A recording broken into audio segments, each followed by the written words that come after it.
long time. Yes, and welcome back to Desi Diaries. Yeah. I'm Neha, I'm Dristy.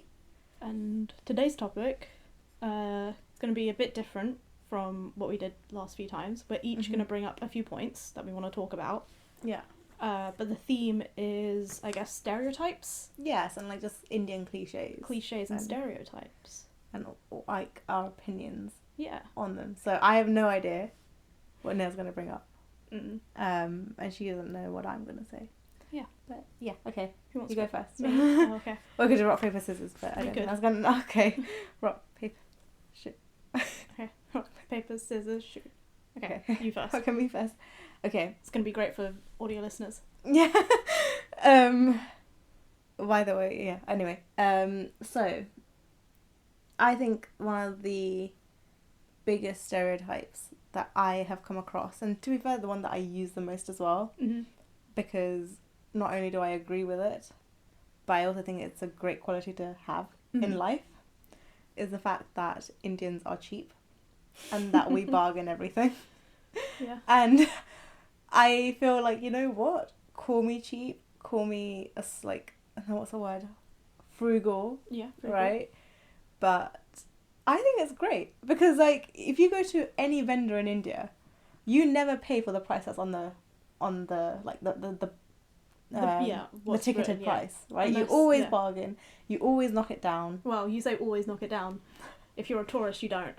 Well, that's the thing. Yeah. If you're a tourist, you don't. Yeah, if you're a tourist, you don't. But, you know, I feel like when it comes to these kind of things, you always have to bargain, and it's such a good skill to have, you know, and not only in terms of, like, paying for things, but also, like, in terms of being paid. Yeah. Like, I feel like bargaining is the cheaper sister of negotiating. You know? I guess. So, But being cheapsake can also backfire. in what way? So, in my mind, being cheap goes hand in hand with sometimes being a bit overbearing when you go places. Okay. Like, say, like, something slightly goes wrong when you're going out somewhere. You'll always have that one uncle or dad and stuff like that going, like, we need, like, a refund.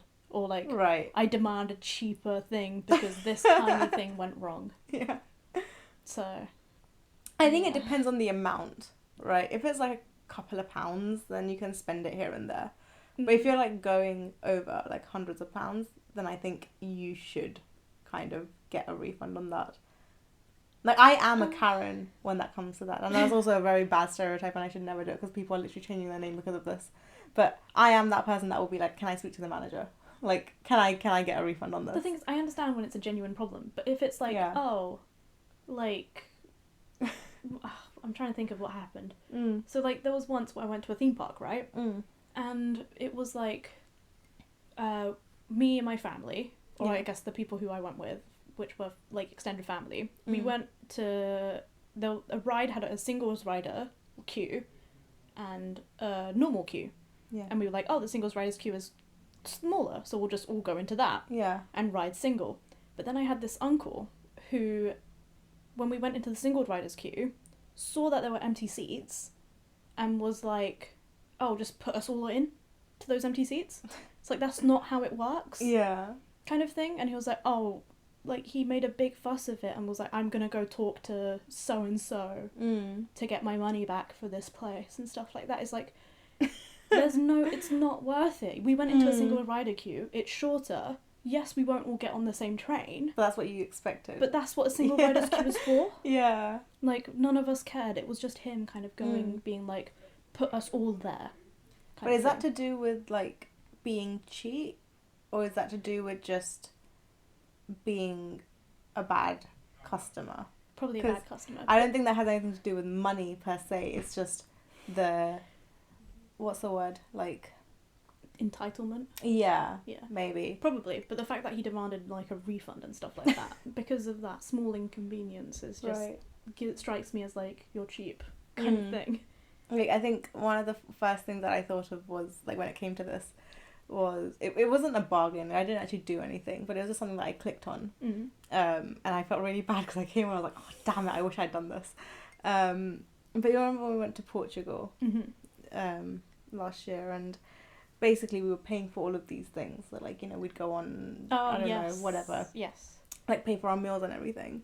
And then when we came back in customs, there was an option where we could claim our VAT on everything. Yeah, if we had our receipts. And if we had our receipts, and I was like, oh, damn it. Like, I wish, like, I know it wasn't probably like a lot. Like, we probably spent a couple, I think, you know, if anything, we spent like £100 more than we were meant to. Right? But it was just the fact that, like, I could have saved it. Yeah, it was still within our budget and stuff like that. Yeah, exactly. So. Like, but that was one thing that I was just like, oh, damn it. You know, I wish I saved that money. I feel like that's more of like a mindset of like, we should save rather than being cheap. Yeah. Because we weren't exactly cheap with what we did. Oh, yeah, no. Say. I feel like... if we were cheap, we would have gone for some like a hotel that was way less expensive. Like, probably found any way possible to go onto the like cheapest attractions and stuff like that. Yeah. I do think, though, when it comes to like quality of things, expensive is not always better. Like, especially when it comes to hotels, Airbnbs. Like, there are some amazing Airbnbs which are really cheap, but they are just really good. Yeah. You know, so... My mind goes to monitors, because currently I'm looking for a monitor.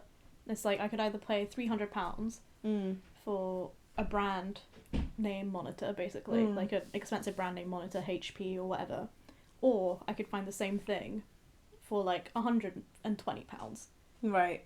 By an unbrand, like unknown brand company kind of thing. So like, obviously, better to go with the unknown brand, obviously. But yeah, it's a lot of brand based stuff, I think, as well. Depends on how materialistic you are. But anyway, that was my first point in terms of like a stereotype, because I think it's a skill, not a stereotype, which I am proud to have, you know. Yeah. I guess point 2. Yes. So this is kind of like a self-stereotyping, I guess, a lot of Indians do as well.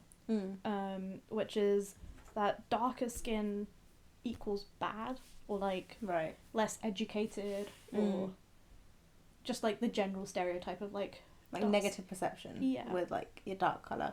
You know, which is really weird, because one of the like main Indian gods, Krishna, right? His name literally means like, I think it's basically, his name means like dark skinned god or something like that, right? And if you see him images and stuff, he's literally painted blue. Yeah. Right? Because he wasn't born fair. He wasn't born, you know, what we've picturized him to be now.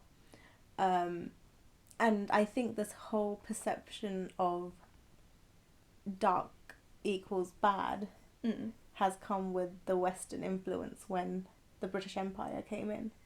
Because obviously when the British Empire came into India and they took over everyone, they had a lot of power. Yeah. You know, and obviously if your child is born fairer, people then perceived you to be more powerful, because people who were fairer were in power. Yeah.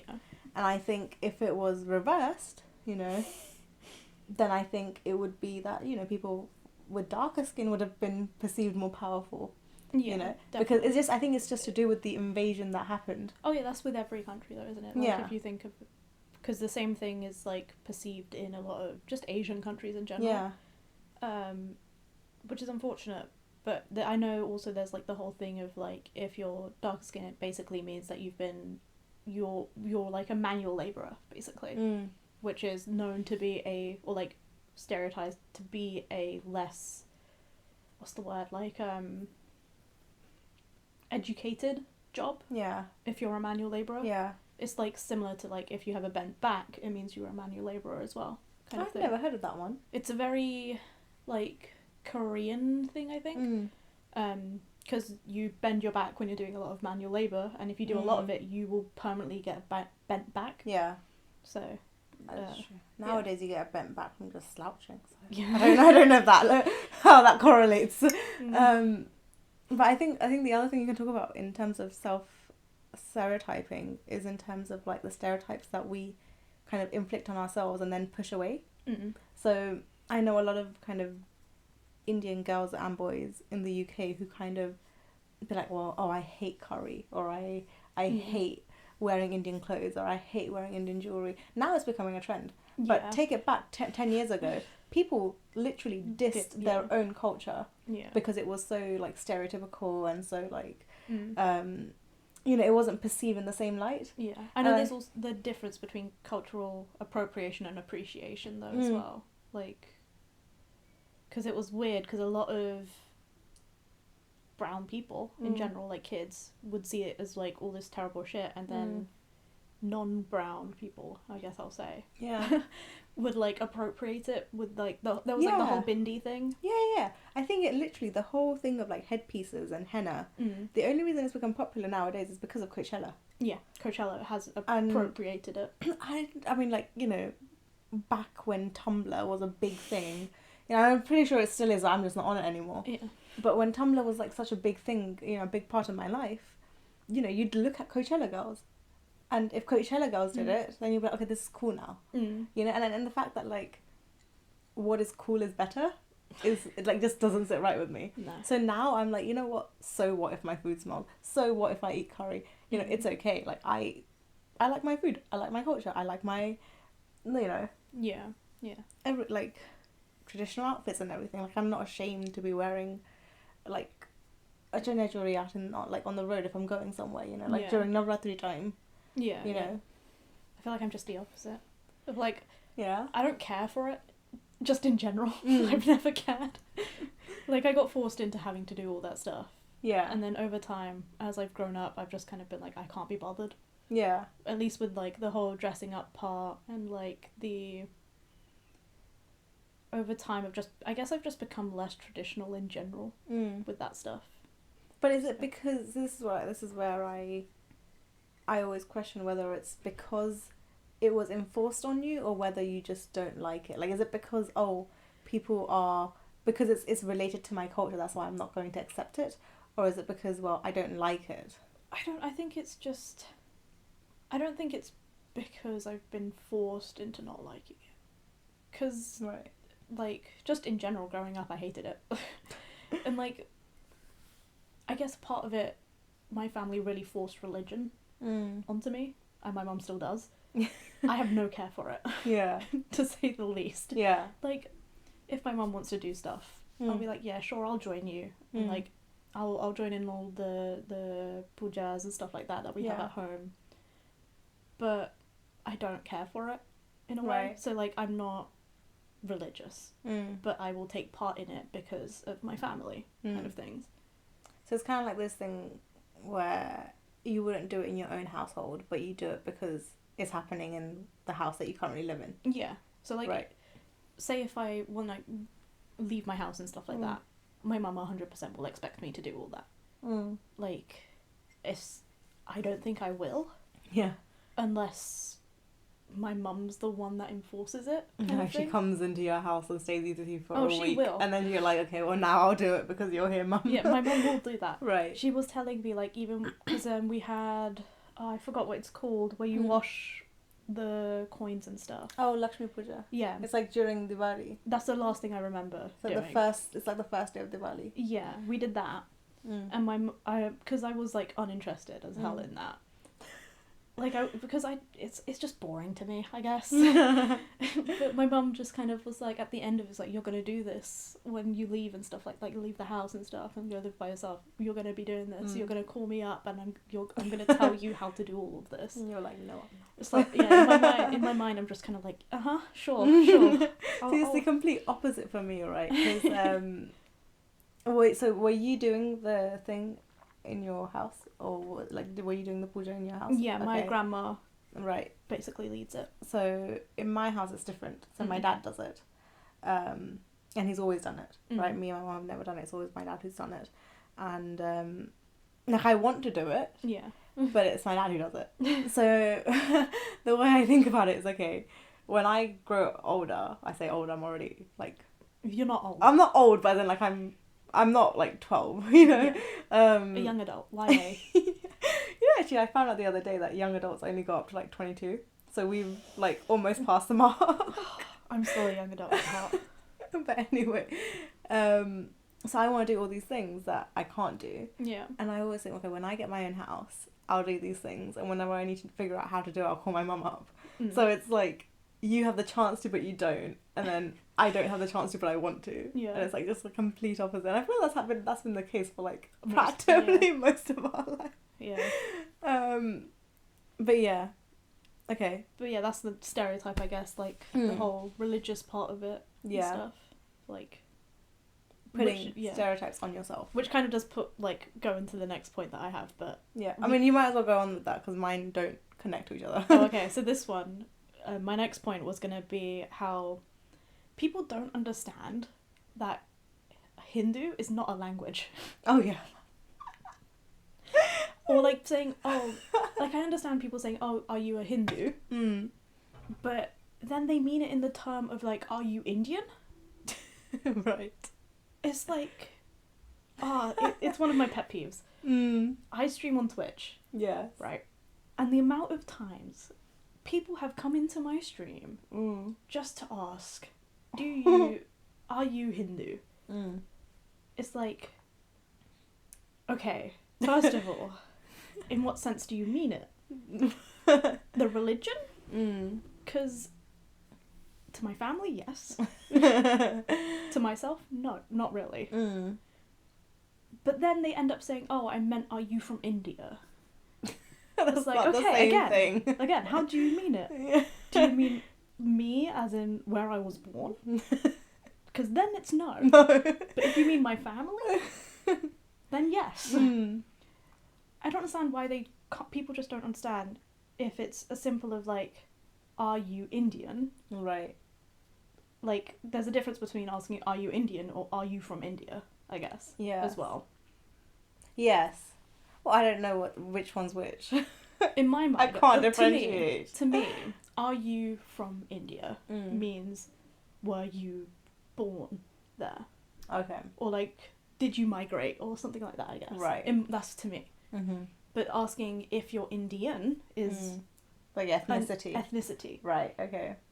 So, yeah. It's funny you say that, right? Because last week I went out for like the first time in a decade. I haven't been out in so long. Not a decade, obviously, but like in a while.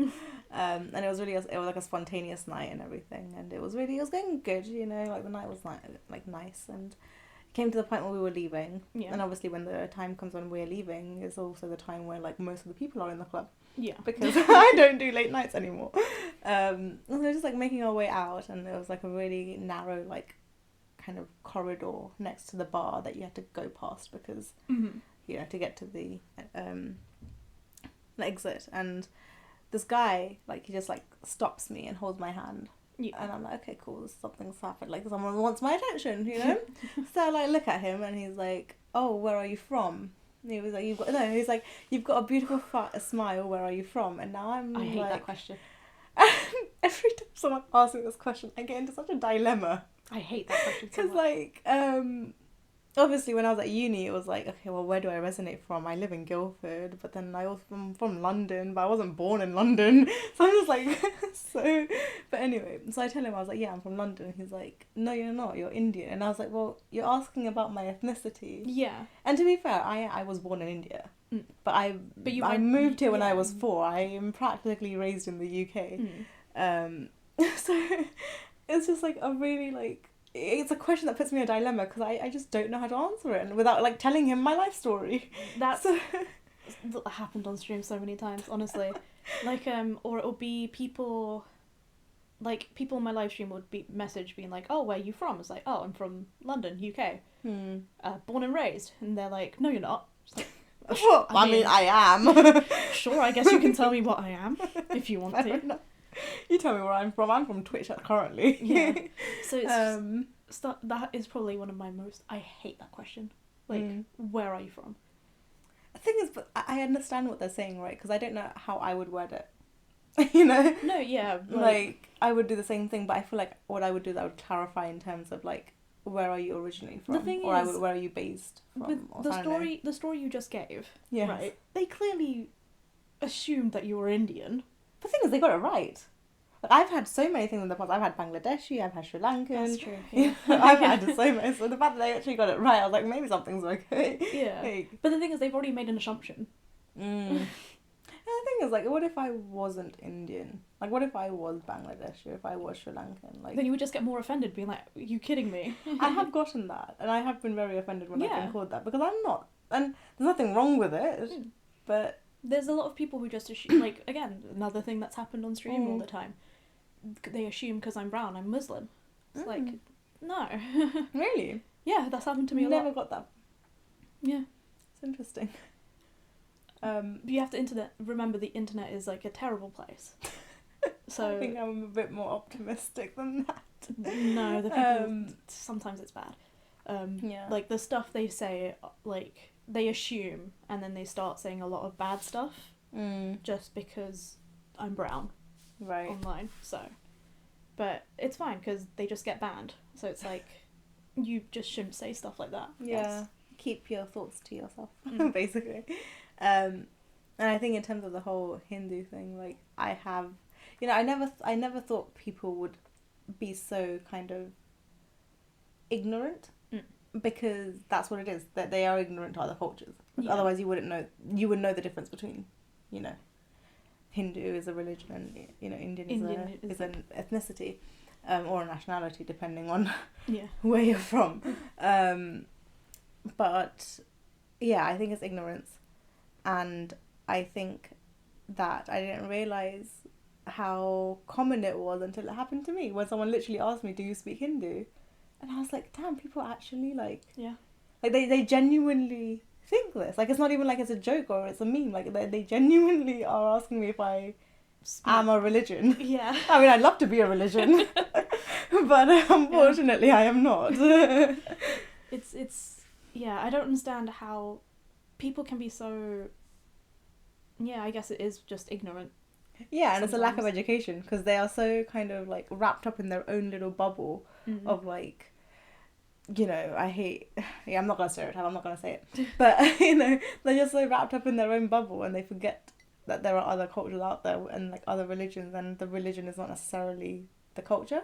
The thing is, I've only ever seen this with Western culture. Oh, same. I wasn't going to say it. I wasn't going to say it. I've only ever seen it with Westerns. Usually Caucasians. Yeah. It's terrible. Honestly, it's one of my pet peeves, which I guess, I don't know if you would call it like a, what's the word? The topic that we're overarching with, the, like, a stereotype, or I guess it's more of a cliche thing to ask. Yeah, it is very common to be asked that, but I don't know if it's a stereotype. It's not. We're not stereotyped as being... Actually, you know what? Yeah, most Indians are stereotyped to be a Hindu, which is not true. No, yeah. Like, India has a lot of religions. Yeah. And not even in just to, like, religions, but also, like, different denominations. Yeah. Like, within Hinduism, there's, like... There's so many languages, there's so many cultures, variations, and stuff like that. Like, South India and, like, North India are completely different. Very different, like, currently, you know, it's, like, festival season, right? So, like, in the English calendar, you've got New Year's, right? But then in Indian calendar, you've got Uttarayan, which is, like, the kite flying. Which is also, like, known as Makar Sankranti, which is, like, you know, to do with the lunar calendar and all of that stuff.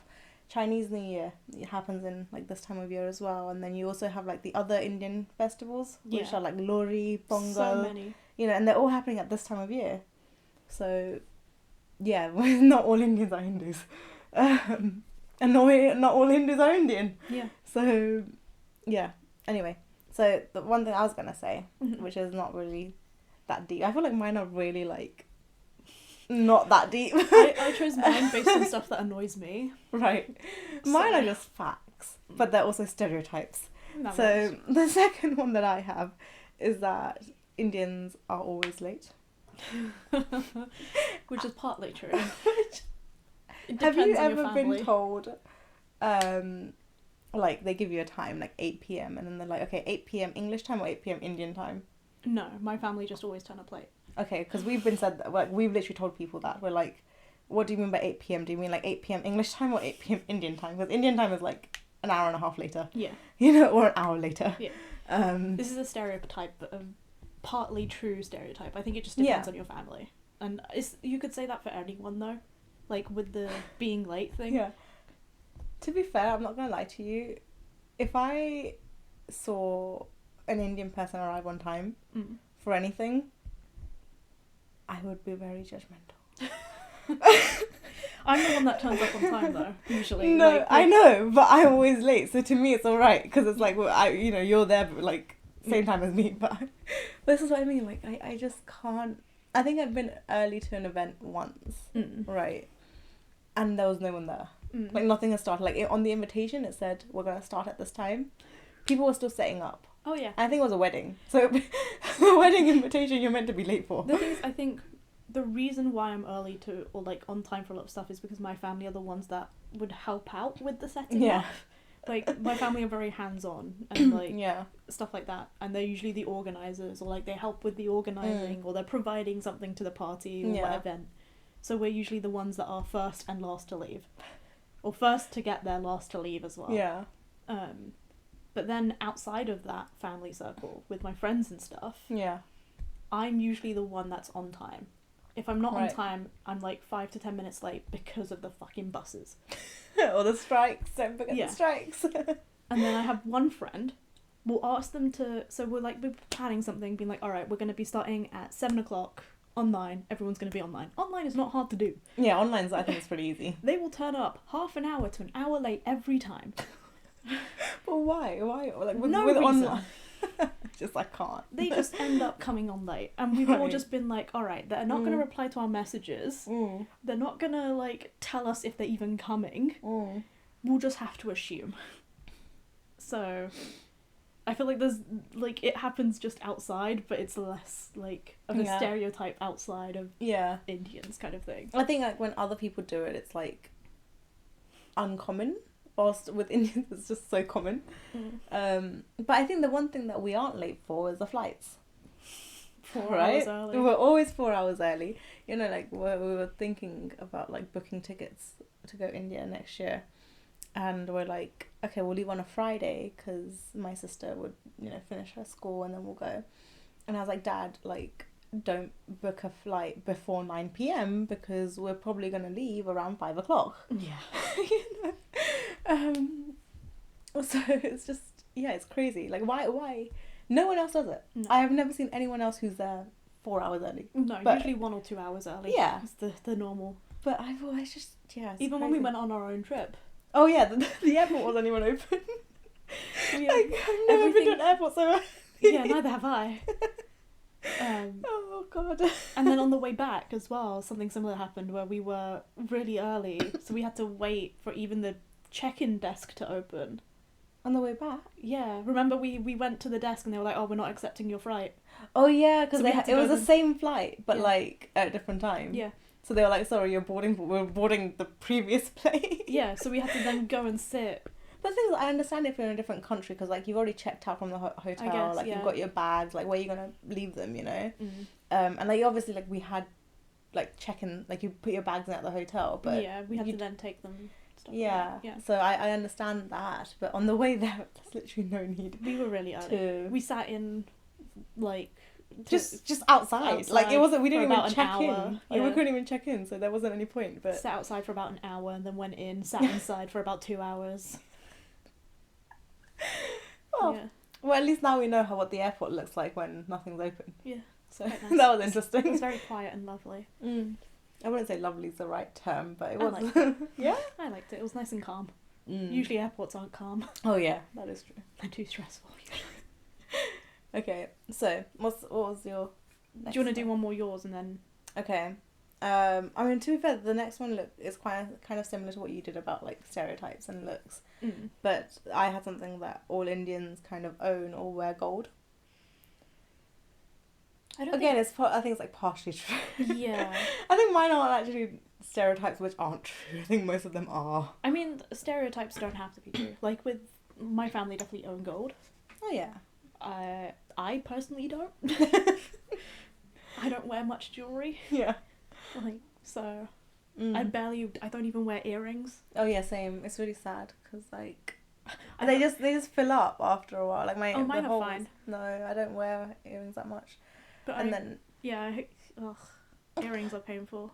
Yeah, that's probably why I don't wear them, because like when I go to bed, it just kind of presses against my skin. And anyway, that's not the conversation. The point is that all Indians either own or wear gold, and it's kind of true because like I think Indian culture, gold is considered to be very pure. I mean, even as an element, it's very pure. Yeah. But the fact that like a lot of our festivals, like I was talking to you about Lakshmi Puja, it's based around gold, it's based around wealth, it's based on kind of worshipping wealth. So on, I think is it Lakshmi Puja, or is it like either before or after Diwali you're meant to buy gold, and I think it's on the day of Lakshmi Puja where Dhanteras is when you're supposed to buy gold.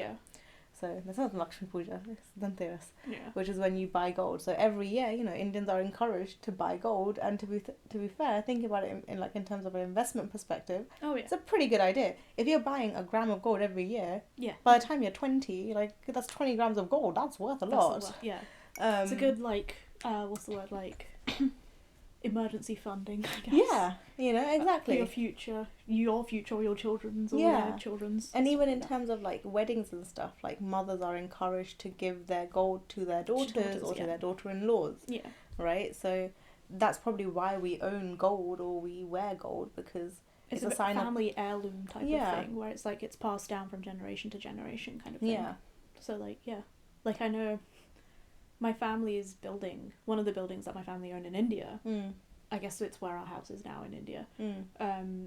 There's like the entire village knows there's gold buried there. Kind of your thing. House is on a prime location. But it's like one of those things which is like it's never been found, but people know it's there. It's like legend. Because that house has been in my family like for decades basically. So would you ever dig it up? Oh yeah, my dad wants to get a metal detector. he was looking at prices.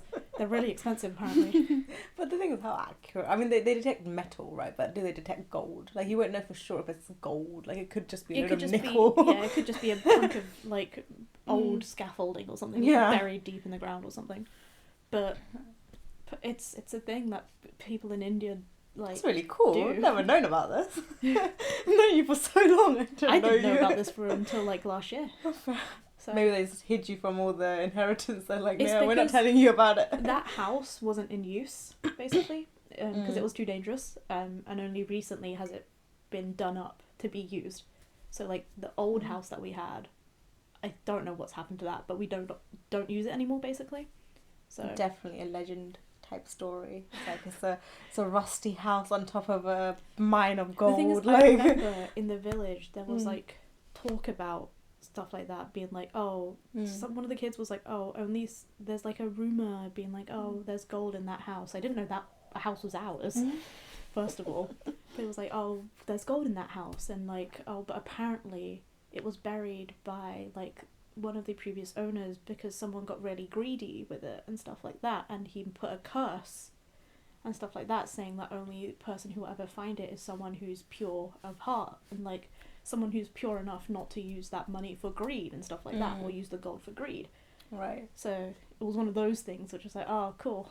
I love these kind of like little legends and stuff, because like they're not popular to like reach national news or whatever. Yeah, it's like right? a little village. It's just like a little village story, and I just love them. With the kids as well. Yeah, and like with the kids and the community.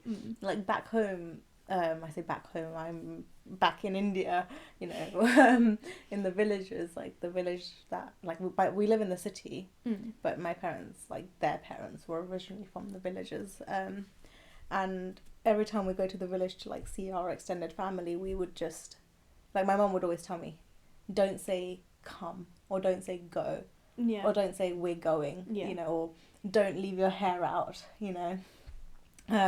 superstitions, basically. Superstitions, and I just find them so interesting. That's another big thing, superstitions, and like in Indian culture and stuff like that, it's massive. But I think that's in all cultures though. Like, I mean, it's bigger. Like, were you ever told not to swing your legs? No.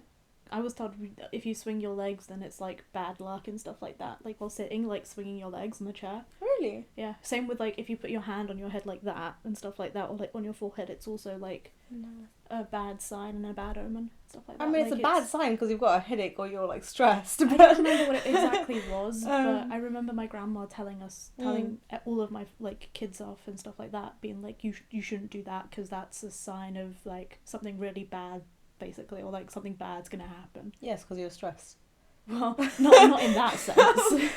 In like a superstitious sense. Because it would be like my little cousin like getting angry and frustrated over work and be like, oh, I don't want to do this, and he'll like put his hand on his head dramatically and like frown while scribbling down whatever he's supposed to write, and he'll get told off for that because it's like, don't put your hand on your head because it's like something bad's gonna happen. Right. Yeah. Or like when a family member passes away, one of the things I was told was like, don't constantly be crying over it because then the member that's passed away will be bound to earth because of that and won't get to like ascend to be with God and stuff because they'll be too worried about you and stuff like that. That happened when one of my grandparents passed away, but like that was one of the things we were told as kids. But you see, some of these superstitions kind of stem from the fact that they don't want you to kind of feel a certain way for too long. Yeah. Like the thing about crying. Yeah. They just don't be sad that they're gone. Yeah. You know, let them be free, let them go. Or it was for your own kind of mental health, yeah. I think. I had one. Mm-hmm. Sorry, go on. If you want to. I was like gonna just say like another thing to do with like the crying thing was like, oh, a witch is gonna possess you was another thing I was told. Interesting. I've never heard that one. Yeah. No, my mum told me never to. You can't cut your toenails at night. I know about hair on what days? There's like a Saturday. Saturday. Yeah. There's a Don't specific day you're not Saturday. supposed to wash your hair on. Maybe that's why I'm losing all my hair. Because I can't just wash it whenever I need to. I wash mine usually on Sundays. I wash mine twice a week. I'm too lazy. Yeah, so the one about cutting nails Yeah. at night, right? And I heard of that one. I don't know why, it was just like bad luck. Now, recently I watched a K-drama. Yeah. Because I've been getting into those now. I feel like on Netflix, the only good things I find are K-dramas. They're so good. I love them. But I recently watched The Alchemy of Souls. Yes. And it's so good. Have you watched it? No. Oh my god, you need to watch it. But I watched The Alchemy of Souls and they were talking about nail clippings and there was like, because it's all about like spiritual stuff and like energy and all of that stuff. And like one of the big spiritual leaders says, oh, you know, if you cut your toe, like with this spiritual vessel or animal goes around at night and it eats your toenails and it becomes the person that it eats the toenail from. Interesting. Yeah. And I was like, if this is based on some sort of Korean legend, I'm not sure if it is, but if it is, then that's so similar to what my mom's been telling me about not clipping your toenails at night. So it's like really interesting to see how they like parallel. There's a lot of stuff like that though, like parallels between a lot of Asian cultures. Yeah. Just different Asian cultures, I should say. Like there's that. Joint families is very common in just all Asian cultures as well. You live in one. Yeah. It's something. We used to live in one. And then we moved here. Don't remember much of it. But I don't really hear good things. It's exhausting, to say I can the least. imagine. Too many people. It's the simplest way to describe it. Yeah. Yeah, a lot of Asian cultures have similarities with that type of stuff. It's like I've heard a lot of stories about the rabbit on the moon and stuff like that, which is a very Asian thing. Yeah, I've heard about it, but I don't actually know the story behind it. Neither do I. I just know it's a very Asian thing because it was in one of the Indian storybooks I had. Oh, is it in there? I thought it was like East Asian, not South Asian. I saw it in an Indian storybook. Oh. Because it was written in Hindi. I didn't read any of it because I can't read Hindi. But it was the story my mum used to read to us. I don't remember any of it. But then there's also, I think, in Korea and Japan, I think. Yeah, that's like the rabbit in the moon type of thing. I knew about that one. I don't remember what the story was. Or it's like, and then there's like the other one, which is like the crow and the flower pot. Oh yeah, the crow and the well. The well, that's it, the well. I can't remember the story, but it was something about putting water into the well. It was putting stones into the well. So the well only had a little bit of water in it, and the crow was smart enough to know if I throw stones into it, the water will rise up. And that happened that like basically people like other animals were making fun of the crow, being like, oh, so stupid, and stuff like that, and the crow was like, no, I got it. Got the water up and then drank from the water and flew away, basically. I used to have this book called Aesop's Fables or something like that, and it was just like loads of like moral based stories. It was really nice. Anyway, this is like completely off topic. Yeah. So what's your last point? So my last point is a bit controversial, to say the least, or very like touchy for a lot of people, I would say. Okay. And it has to do with like India versus like Pakistan stuff, or like Hindus versus Muslims and stuff like that. There's a big stereotype on that. Yeah. That we don't like each other. Yeah, that's like one of the biggest things I remember growing up, being like a stereotype of my culture. even to this day, my dad always tells me, he's like, if you are able to get so there are 3 kind of cricket matches which have the highest kind of selling bids. Yes, I know this. Right? Yes. So when you go out to buy, like, because obviously they release them in ballots. Yeah. So a lot of people will buy the ballots and then resell them. Like this is like a whole like industry for that. And so my dad was telling me, he was like, you want to get tickets for like 4 matches. Right, I said 3 before, but now I just realised another one. So the first one is a final. Yes. Right, because regardless, the finals, final, it's a final. You know, whoever's in it doesn't really matter. It's a final. It's the final. Second one is a semi-final. Yeah. Again, makes you sense. know, because for very valid reasons.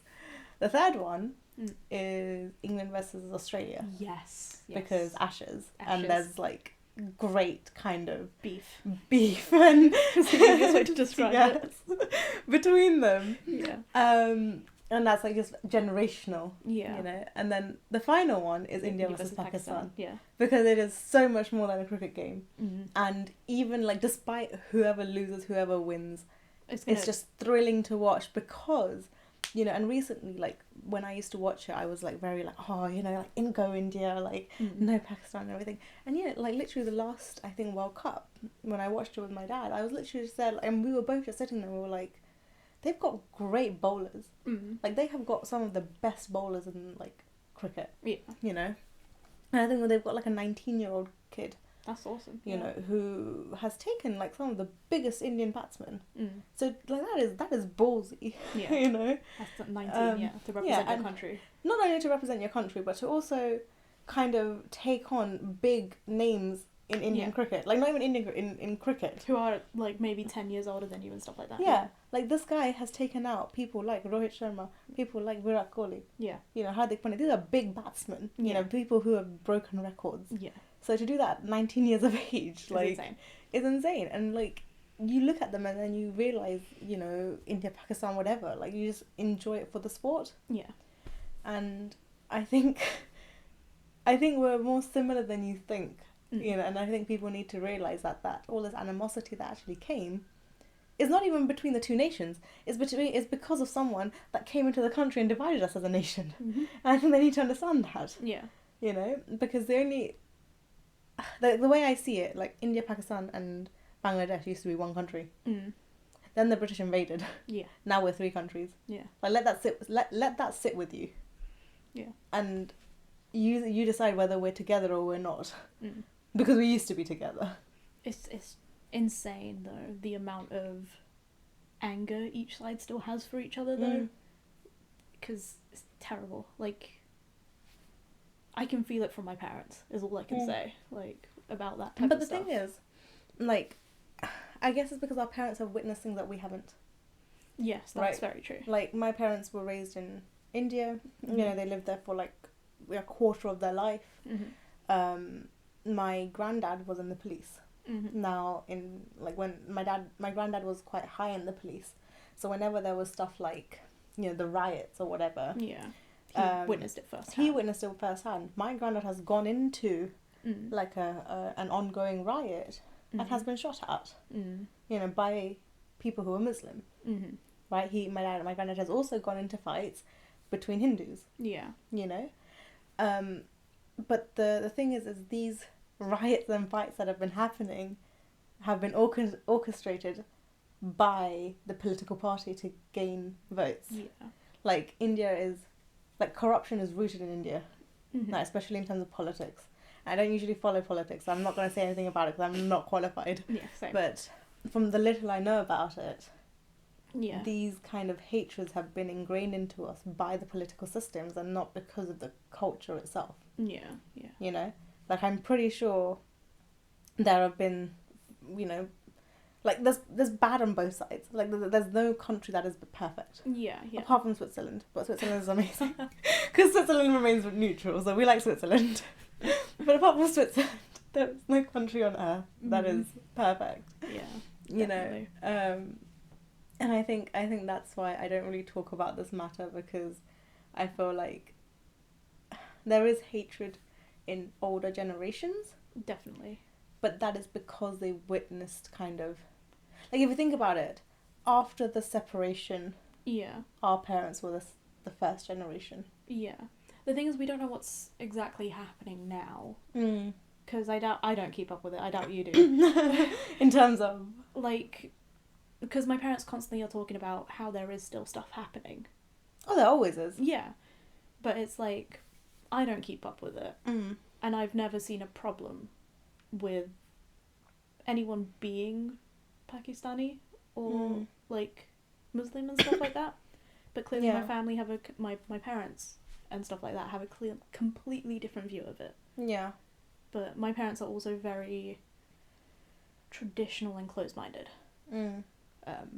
But see, this is where I kind of want to leave a thought for you and, like, everyone else, right? Mm. Is it wrong to be traditional and closed-minded? And I know that the simple answer is yes, right? But It's what they know. yeah. But there's nothing, I think, personally, and, like, just based upon, I guess, like, my upbringing, like, not in-house in my house upbringing, like, external upbringing, Right. that there's always a chance, or, like, not a chance, there's always room to learn, Yes. and as generations change, you should try seeing stuff from their view, Yeah. in a way, because nothing's ever going to stay the same. Mm. Like, even when we're in our 40s, 30s, and or, like, 60s and shit, Yeah. the world's going to have a completely different view than what we have now. Yeah. And I'm hoping that I'll be one of those people that will evolve my thoughts as the world, like, evolves as well, Yeah. with, like, the newer generations evolving and stuff like that. Like, just think about how it was wrong to be gay and, like, Yeah. part of any form of the LGBT community. But as time has gone on, people have grown more confident with saying, yes, I am a part of that community. But do you also think that's because the community has grown? Or because people are a bit more outspoken about the community? I think it's more the community has gotten tired of, like, all the shit they've got. Because the amount of gay people and, like, or any people who's a part of the LGBT community hasn't changed. It's always been the same. Yeah. It's just, they're out, basically. Yeah, this is what I mean in terms of, like, there's more people who have kind of Had the confidence to come out. come out and not. And the brave, I guess, but that's again to do with societal changes, isn't it? Of, like, the society has changed, hence why people are more confident to say that they are basically what they are. I think it all comes down to support as well. Yeah, there's still a lot of backlash from them. Like, I think gay marriage was only legalised in the UK recently. Really? Like, in the last 10 years recent. I thought it was legalised, like, in the 90s or 80s. I'm think pretty it sure there was a last movie years. about it, wasn't it? I don't know. I don't know if it was something like that. It might have been, like, because there were conversion camps and stuff like that as well. I don't remember what exactly it was, basically. I'm not sure. But I know like, in India it became, like, legalised recently. yeah, that, yeah. But to be fair, that is a big step for India. Like, India is a very conservative country. Yeah. So... The thing is, there is, in India, I don't remember what they're called, but there's, and I think it's only specifically for male to female transgendered people, Mm. not female to male. Mhm. But they're like known. I don't remember what they're called. There's a specific name for it in India, but they're known to be more of like spiritually blessed people. Yes. And do you know the reason for that? It's the story behind it. I barely remember it. I remember It's reading it. to do with one of the gods. Gods, yeah. Yeah. So Shankar Bhagwan, which is Yes, like one of the three kind of our trinity. Yeah. He is known to be half female. So these people that you're talking about, I forgot the name of them as well. Yeah. There is a specific name for them. But they are known to be kind of like Spiritually blessed, and they With- like will give yeah. out blessings to children. yeah, and you stuff should like that. always give them money. Money, yeah. in Because return if for their you do services. not want to get cursed by them, which The thing is, it's still really frowned upon. Like What? those types of people, or those people find it very hard to get jobs, very hard to yeah, like stay alive in the society because of all the negativity of what they are, or who they are, I should say, not what they Yeah. are, who they are. So the only way they can really survive is by doing these like very small jobs of going over to someone who's wants their blessing, basically, to Yeah. then get money from that. But that's not sustainable, really, I would say. yeah, So it's crazy. I mean, it's becoming a little. It's gaining traction, mm. especially with like a lot of Bollywood movies kind of endorsing these communities. Cross-dressing and stuff like that as well. Not only that, Well, cross-dressing has always been, I feel like, in a lot of Indian movies, but in a comedic way. no, but I'm talking about in terms of like actual movies about people who are Oh, gay yeah, or yeah, transgender. Yeah, I saw Like one in on the Netflix. in the last 5 years, people have really come out Yeah, with these kind of movies. Like there's some on Amazon Prime now, like Netflix. You know, Yeah. just even like big screen ones. The thing you is, know. that is like, is it? I feel like that's all Netflix originals. I don't know. Some of them aren't. No, it feels like most of them are. And but the thing is, even if they are Netflix originals, they've had big actors, Yeah. you know, in it. And to be fair, like most of these movies that go on Netflix have been in the cinema anyway. Mm. They're just like they're partnered with Netflix so that they end up being streamed Endorsed, on yeah, a like bit more. streamed on Netflix later. But they've had big cast members in it. You know, you've had like I think it's Madhuri Dixit is in one of them, and she's like she plays a lesbian Oh, mother. that's cool. You know, she also there's also I can't remember, but Akshay Kumar's in that one. Again, like a very big actor. Mm-hmm. But a lot of movies have come out Yeah, I think, recently. yeah, it's evolving. So either like people's mindsets are getting better, but that has a lot to do with the newer generations being more accepting. I think it's also education. Education, yeah. Because before it was like you learn from what you see. Now it's you learn from what you read. So the more that people read, the more that people are aware, the less hate there is in the world. You know? Yeah, it's just a shame though that a lot of people just still have a negative mindset on a lot of stuff though. But these people are also again people who are from older generations, and I think with time. Yeah, I guess my first thing that came into my head was like the COVID stuff. With like just people being anti-vax. That's a whole nother topic. Let's not get on that, because as a person who belongs to the science community, That's I true. have very strong opinions, and I do not want to delve That into could be a whole new That is a topic. whole new topic. We'll talk about that at some point. Yeah. But education is key, people. I think that's what we'll end this podcast on. Yeah, be informed. Be informed and make Don't good be calls. ignorant. Yeah.